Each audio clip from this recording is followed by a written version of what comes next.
Here's what we're going to cover in the next few minutes: the 4 non-negotiable pillars that determine whether you'll achieve real success or stay stuck in mediocrity. Most of us focus on just 1 or 2 of these areas and wonder why they can't break through.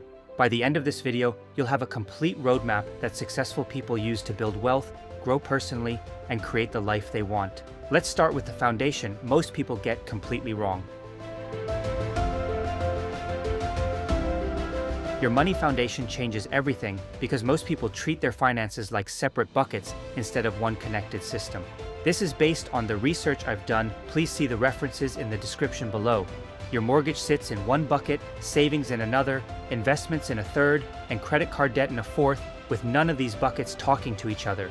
This disconnected approach keeps you stuck. You pay your mortgage every month, save a little money in your checking account, maybe have some investments sitting in your RRSP or some stocks, but when you look at your net worth at the end of each year, it barely moves forward. You're working hard, but getting nowhere fast. Your home equity sits there doing nothing while you may be paying 18% interest on credit cards. You miss investment opportunities because your money's locked away in low-interest savings accounts. You keep separate emergency funds when you could access your home equity through a line of credit at much lower interest rates. Every dollar you own should be working as hard as possible, but instead your money sits idle in different accounts. Some investors use a strategy where each dollar works harder by serving multiple purposes. They understand that their home is not just a place to live, it's a financial tool that can help them build wealth faster. They treat their mortgage, their investments, and their debt as parts of one system instead of separate problems to solve. For example, you can use your home equity to invest in real estate-backed investment vehicles such as mortgage investment corporations that many investors use to seek higher yields than traditional savings accounts. You can also use a home equity line of credit to pay off high-interest credit cards. Instead of paying 18% interest, you pay around 5% interest on the same debt. The math is simple, but most people simply aren't shown how these systems can layer together.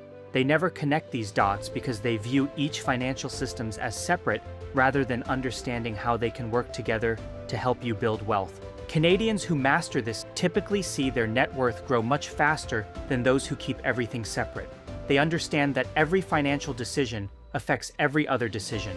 When you pay off high-interest debt with low-interest home equity, you free up cash flow to invest. When you make smart borrowing decisions, you create opportunities from assets that were just sitting there. Building wealth isn't about just making more money. It's about making your existing money work harder through smart financial connections. Once you understand how to connect your financial tools, you can accelerate your wealth building beyond what you thought possible. Before we move any further, I'd recommend the book Rich Dad Poor Dad. I'm not in any way affiliated to this book. This book just changed my life, and I want to share it with you. But having the right financial foundation is only the first step. The fastest way to multiply that foundation is through something most people stop developing after they finish school. Here's something that might surprise you. The highest paid people in Canada aren't necessarily the smartest.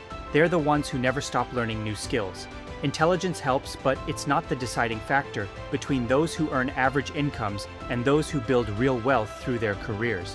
You probably know someone who's been doing the same job for 10 years, but their income has barely changed, while others seem to jump ahead quickly. Maybe they started at the same company around the same time. Maybe they even had similar qualifications when they got hired. But now one person makes twice as much as the other. The person who stayed in the same role complains about not getting promoted.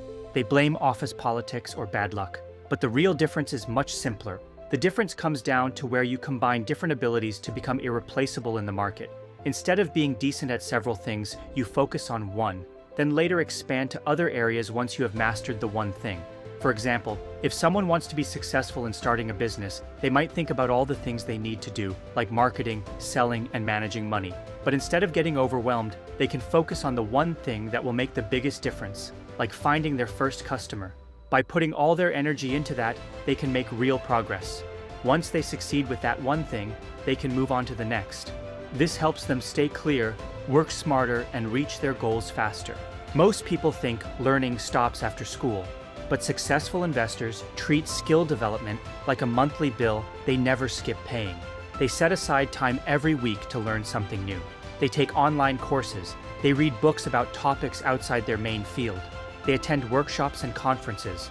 They understand that their ability to earn money depends on their ability to solve problems, and new skills give them new ways to do so. The best part is that technology has made learning cheaper and faster than ever before.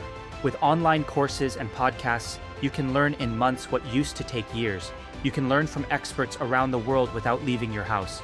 You can practice new skills on real projects instead of just studying theory. People who dedicate time to continuous learning see documented benefits in their earning potential. The key is picking skills that complement what you already know rather than starting completely from scratch every time. If you work in sales, you may want to expand to digital marketing. If you're a contractor, you may want to learn project management. If you're an accountant, learn real estate analysis. Here's a growth mindset technique that can help change your ways of thinking. Replace "I'm not good at this" with "I'm not good at this yet." That simple word change opens your brain to learning instead of shutting it down. Pick one skill that complements your current abilities, set a specific goal for it, commit to a fixed weekly time slot to practice. Your skills are the only asset that can't be taken away from you, and they're the fastest way to increase your earning power without waiting for promotions. Companies can fire you, markets can crash, but the skills in your head stay with you forever. Another book I'd recommend is The One Thing by Keller, which is about achieving extraordinary results by focusing on one single, most important task rather than trying to do everything. Again, I'm not affiliated to this book, it just opened up my mind and wanted to share it with you. But here's what most ambitious people miss while they're busy building their careers and stacking skills. Some people can actually enjoy their success or burn out before they reach it. They focus on making more money and building their skills, but they forget about the engine that powers everything else. Without this foundation, all the money and skills in the world won't help you when your body and mind start breaking down. You've probably seen successful people who work 80-hour weeks, drink too much coffee, skip meals, and think sleep is for lazy people. They wear their exhaustion like a badge of honor. They brag about pulling all-nighters and surviving on 3 hours of sleep. They eat fast food at their desk and skip exercise because they're too busy. This looks impressive from the outside, but there's a problem with this approach that most people don't see. What they don't tell you is that this approach has a hidden cost that shows up later in the form of bad decisions, missed opportunities, and health problems. The stress catches up with them. The lack of sleep affects their judgment. The poor nutrition makes them sick more often. They think they're being productive, but they're actually making their lives harder over time. Your brain faces constant decision fatigue throughout the day, and when you're tired, stressed, or unhealthy, the quality of those decisions drops dramatically. Think about the last time you were really tired. You probably made simple mistakes that you wouldn't normally make. You forgot important details. You agreed to things you shouldn't have agreed to. You spent money on things you didn't need. Poor health leads to poor decisions, and poor decisions cost you money. People who prioritize their health actually make better financial decisions because their brains can think clearly under pressure. When you're well rested and healthy, you can analyze investment opportunities more carefully.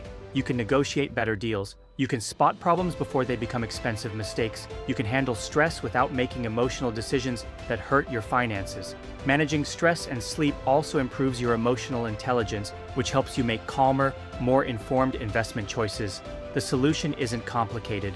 A daily 30-minute walk, consistent sleep routine, and basic mindfulness techniques can dramatically improve your decision-making abilities. You don't need to become a fitness expert or spend hours at the gym. You just need to move your body regularly, get enough sleep, and find ways to manage stress that work for you. People who maintain regular exercise routines report higher productivity levels and fewer costly mistakes compared to their sedentary colleagues, according to Brookings Education, an article written by Posen. They get more done in less time. They make better decisions. They handle pressure better. They avoid the expensive mistakes that come from poor judgment and stress. The irony is that taking time for your health actually saves time because you work more efficiently and avoid the delays that come from poor decisions. When you're healthy, you think faster, you make better choices. You don't waste time fixing mistakes. You don't get sick as often. You don't burn out and need weeks to recover. Your health isn't separate from your wealth. It's the foundation that determines how much success you can handle and how long you can maintain it. But even with perfect health, money, skills, and financial knowledge, there's still one missing piece that separates those who build lasting wealth from those who stay stuck despite having every advantage. That missing piece is discipline, and it beats talent every time. Stanford research by psychologist Carol Dweck on growth mindset demonstrates that consistent effort outperforms innate ability in long-term success. You see this everywhere. The person who barely graduated owns multiple properties while someone with advanced degrees struggles with money year after year. Intelligence helps, but it's not the deciding factor between wealth and poverty. You probably know someone who has great ideas, makes good money, but somehow never seems to get ahead financially. They talk about all the things they want to do. They have plans to invest in real estate. They want to start a side business. They know exactly what they should be doing with their money. But year after year, nothing changes. They're still in the same financial position. They're still talking about the same plans. They're still waiting for the right time to start. The missing piece isn't more knowledge or better opportunities. It's the boring, unglamorous habit of doing the right things consistently, even when you don't feel like it. Success comes from showing up every day and doing the work, especially when you're tired, busy, or stressed. Most people can do the right thing once or twice, but they can't do it every day for months and years. Most people rely on motivation instead of building habits that work automatically. They wait until they feel excited about their goals before they take action. But motivation comes and goes. If you only work towards your goals when you feel motivated, you'll never achieve anything meaningful. Successful investors use what psychologists call smart implementation intentions. They decide in advance exactly what they'll do when obstacles show up. They don't wait to see how they feel. They don't hope for the best. They create specific plans for specific situations.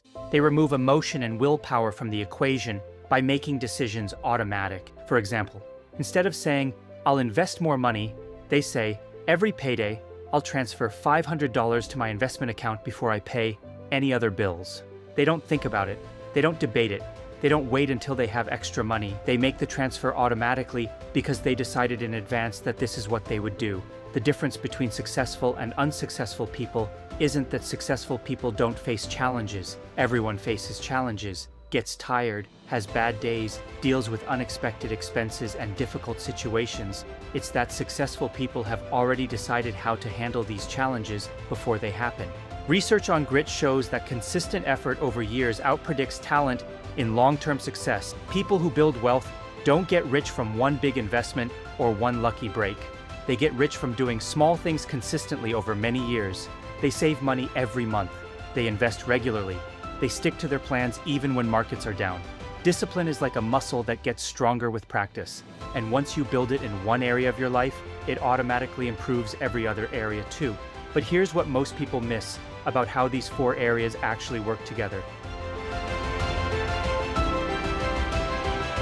The four pillars work together like legs on a table.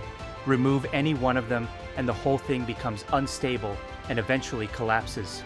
Your finances and skills determine your earning power. Your health affects every decision you make, and your discipline keeps you moving forward when things get difficult. Remember these research-backed tips. Use the "not yet" reframe for growth mindset. Set SMART goals for new skills. Try 5-minute mindfulness for better decisions, and create implementation intentions for automatic habits. Start with whichever pillar needs the most work in your life. But remember that true success comes from strengthening all four areas over time. If you enjoy my content and do not own a home yet, this is how I'd buy a house in today's market. Watch this video on how to afford a home for you and your family.